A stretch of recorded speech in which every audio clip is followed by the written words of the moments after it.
मुळशी तालुक्यातील मारणेवाडी येथील श्रीमद सद्गुरू पांडुरंगनाथ महाराज जगताप ध्यान व संस्कार मंदिर या संस्थेतील 12 विद्यार्थी संगीत विशारद या परीक्षेत फर्स्ट क्लास मध्ये उत्तीर्ण झाले आहेत।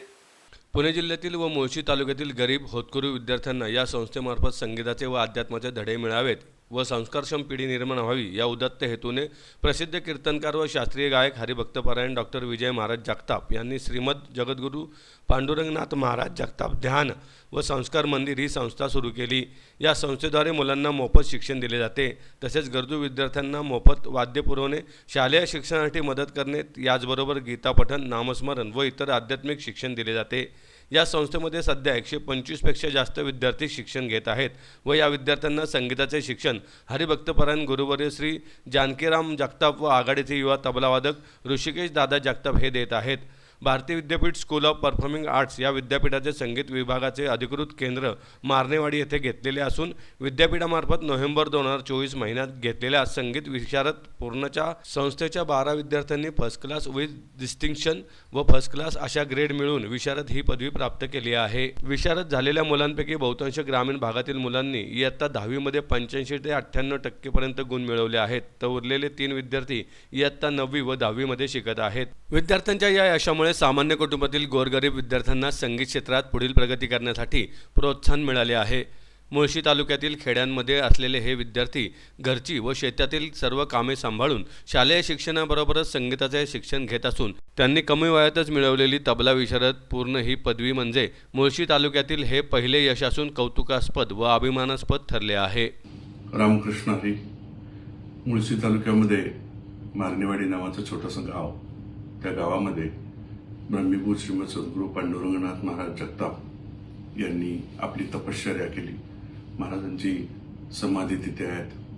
बाबा म्हणजे माझे आजोबा, त्यांची समाधी त्या गावामध्ये आहे। गावामध्ये शांती, एकता, भक्तिभाव असावा म्हणून बाबांनी मंदिर नसल्यामुळे स्वहस्ते मूर्ती तयार करून मंदिर तिथे निर्माण केलं।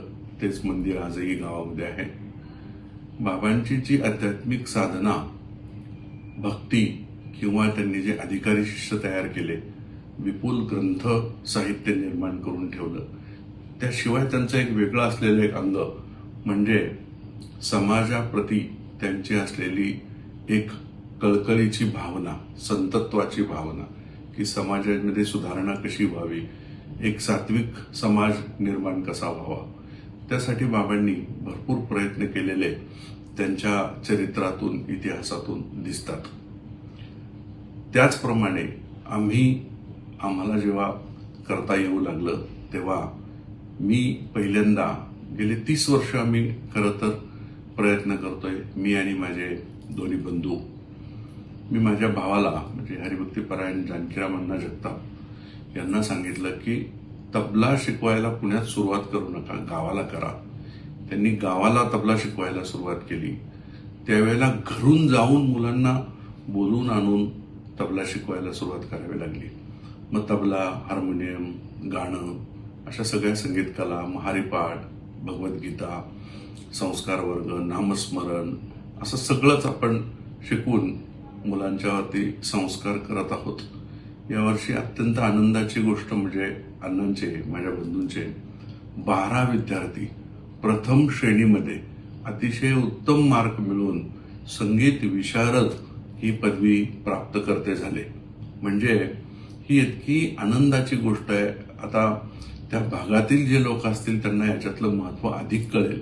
त्याचं कारण असं की इतक्या दुर्गम भागामध्ये जिथं संगीताचा वारसा अजिबात नाही किंवा नव्हता, अशा भागामधले, खेड्यातले, शहराशी फार जवळीक नसलेले असे विद्यार्थी आपली शाळा, घरची कामं, शेतातली कामं हे सगळं सांभाळून आज गावातून 12 संगीत विशारद निर्माण होणं ही अतिशय आनंदाची गोष्ट आहे, खूप सुखावह अशी गोष्ट आहे।